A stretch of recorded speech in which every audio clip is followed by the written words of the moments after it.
This video is on graphing on a coordinate plane, and it's lesson 20 in your book. There's lots and lots of vocabulary in this lesson, so we need to talk about all that first. The coordinate plane is made up of two perpendicular number lines, one horizontal, like we're used to using, and then one vertical number line. The horizontal number line is known as the x-axis, and the vertical number line is known as the y-axis. Quadrants are the four regions of a coordinate plane. So when you make up the coordinate plane with your two perpendicular number lines, there are four parts, and those are called quadrants.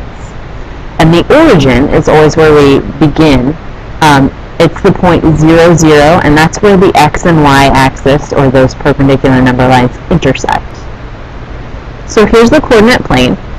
Here are our perpendicular number lines. X-axis is the horizontal, y-axis is the vertical. They're divided into four quadrants, and we always start at the top right and go counterclockwise. So here's our first quadrant, Roman numeral I. Here's our second quadrant, Roman numeral II. Here's our third quadrant, Roman numeral III. And then here's the fourth quadrant, which we represent with Roman numeral IV. Now notice on the x-axis, the horizontal number line, when you go to the right, the numbers are positive from the origin, and when you go to the left from the origin, the numbers are negative. On the y-axis, the vertical number line, you start at the origin, and going up, the numbers are positive, and going down, the numbers are negative. So here's some more vocab. An ordered pair is a point on the coordinate plane. Now, it has an x-coordinate, which is the first number, and that's the distance left or right, horizontally. And then there's a y-coordinate. That's the second number in an ordered pair, and that's the vertical component. That tells you the distance to move vertically to find the point. So the x-coordinate tells you horizontal distance and direction. The y-coordinate tells you vertical distance and direction. And they always are x, comma, y, like in alphabetical order. The coordinate helps locate a point on the graph. So the x tells you how far and in which direction left or right to go, and then the y tells you how far and in which direction up or down to go. Alright, so here we have some points, and we want to graph these on the coordinate plane. So we have our coordinate plane here, and we want to graph the point 4, 2 first. Now, 4 is our x-coordinate because x comes first, and 2 is our y-coordinate. Alright, now, our x-coordinate tells us how far, 4 units, and in what direction. And since x is positive, we're going to go to the right. So that tells us we need to go right 4 units. The y-coordinate tells us how far, 2 units, and in what direction, the positive direction, to go vertically. So positive vertically is up, and we're going to go up 2 units. So to find the point 4, 2, we're going to go right 4 and up 2. Now we always start at the origin when we're graphing these points. So we're going to start right here, and we're going to move to the right 4. Each one of those blue lines is 1 unit. So 1, 2, 3, 4. And then we're going to go up 2, 1, 2. And then we just draw a point, and I'm going to label it with my coordinate pair, my ordered pair, which is 4, 2. So now I've graphed the point 4, 2 by going right 4 and up 2 and drawing a point. Now I'm going to graph the point negative 3, 0. Again, the first one is my x, the second one is my y. First one tells me how far, 3 units, and in what direction, the negative direction, so left, to go horizontally. So I'm going to go left 3, because it's negative is left, 3 units. And then y is 0. Now that means that I go neither up nor down. I don't go anywhere in the vertical direction. So all I have to do to graph this point is to move from the origin left 3. So I'm going to start at the origin and move to the left 3 units. 1, 2, 3, and draw a point. Then I label it with its ordered pair, negative 3, comma 0. And now I've graphed the point negative 3, 0. This is an example, by the way, and all that needs to be in your notebook. Alright, here's some more math vocab. We have different types of variables. We have the independent variable. Now the independent variable is the variable that you are putting into an experiment or an equation. This is the value that you get to choose. And in math, our independent variable is x. Our dependent variable is the variable that comes out of an experiment or an equation. It's the result. And that value is determined by the input, or by the x. So our dependent variable in math is the y value. So the independent variable determines the dependent variable, or, this makes so much sense, the dependent variable depends on the independent variable. Here's another example. In this one, we need to identify which is the independent variable and which is the dependent variable. So we're going to look first at this example. Needs to be in your notebook, both of these. The number of traffic violations is one variable, and the cost of auto insurance is another variable.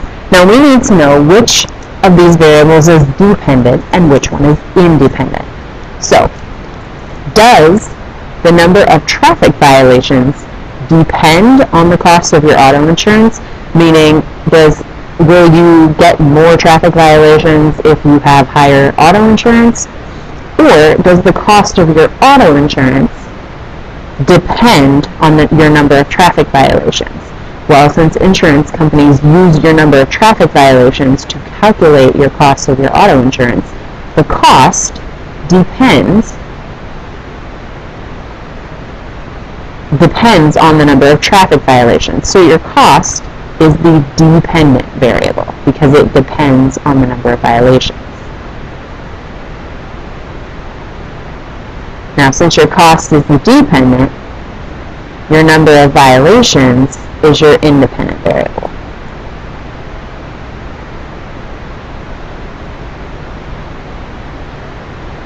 And I'm going to abbreviate that. Alright, now in this next example, we have two variables, the electric bill total and the kilowatts of energy used. So we need to decide which one depends on the other.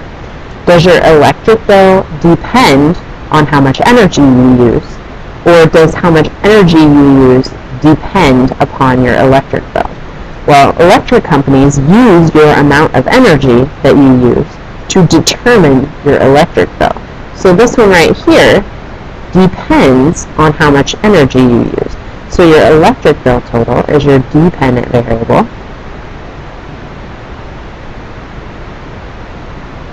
And the kilowatts of energy used is your independent variable. Now, another way to think about this is which one is used to calculate the other one. So energy is used to calculate your electric bill. So the bill is dependent. Traffic violations are used or input to calculate the cost of your auto insurance. So the auto insurance the cost is dependent.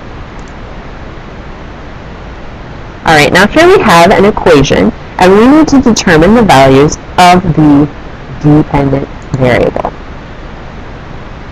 So we have y equals 4x plus 2, and in this table here they've given us some x values. Now, the x values are our independent variables. These are the ones that we input into the equation, and the y values are dependent upon what we put in for the x values. So this is an example that needs to be in your notebook. In order to determine the dependent variable, the y, we're going to have to plug these numbers into our equation for x. So we're going to do that for each x value. Now here we have y equals 4 times x. My first x value is negative 2, so I'm going to plug negative 2 into this function. And then I'm going to simplify using my order of operations. So I know that I have to multiply and then add. So 4 times negative 2 is negative 8. I've got negative 8 plus 2. And now I can add negative 8 plus 2 is negative 6. So when x is negative 2, y is negative 6. Or when we input negative 2, the output is negative 6. Now we're going to do the same thing for 0. So I've got y equals 4, and then instead of x, I'm going to write 0 plus 2. Use my order of operations to simplify. So y equals 4 times 0 is 0. and 0 plus 2 is 2. So when I input 0 into this equation, my output is 2. Now I'm going to do the same thing for x equals 2. So I've got y equals 4, and then instead of x, I'm going to write 2 plus 2. Use my order of operations to simplify. 4 times 2 is 8. And then when I add 8 plus 2, I get 10. So when I input 2 into this equation, my output is 10. Now I'll do the same thing for 3/4 when x is 3/4. So I have y equals 4 times 3/4 plus 2.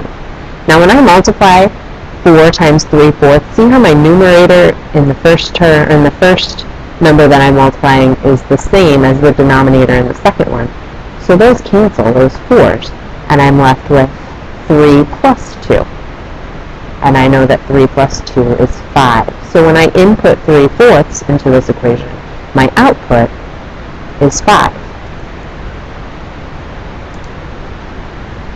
Alright, and this is our final example. Federal minimum wage is about $7 per hour. The total on a worker's paycheck is dependent upon how many hours are worked. The total paycheck can be calculated using the equation y equals 7x. Now, this is an important equation that they're giving us here. We want to find the pay for 1, 3, 5, and 8 hours of work and make a graph to represent this equation. Now, we're going to use this equation to find the pay. We know that how many hours they work determines their paycheck. So y is going to be our paycheck because it's dependent upon how many hours they work, which is going to be x. Okay, so I know that a person's not going to typically have negative pay, and they're typically not going to have negative hours worked either. So what I'm going to do is I'm going to, instead of using this graph the way it is with the origin right here, I'm going to move the origin to right here. So this point right here is 0, 0. And then this is my positive x-axis and my positive y-axis. So we can ignore these black lines in the middle here. Now I wanted to find the pay for someone who's working 1 hour, 3 hours, 5 hours, and 8 hours. So those are my x values because x stands for how many hours they work. So I'm going to plug each of these x values into this equation and get a y value, and then I'll have an ordered pair that I can graph on my graph here. So my equation is y equals 7x, and in my first case, x is 1. They've worked 1 hour. The person works 1 hour at $7 an hour. 7 times 1 is 7. So now we have an ordered pair of 1, 7. So I'm going to graph that. I'm going to start at my origin, which is going to be right here. And I'm going to move, this is my x value, so right 1, because it's positive, and up 7. So I'm going to go to the right 1 and go up 1, 2, 3, 4, 5, 6, 7. And I'm going to draw a point right there.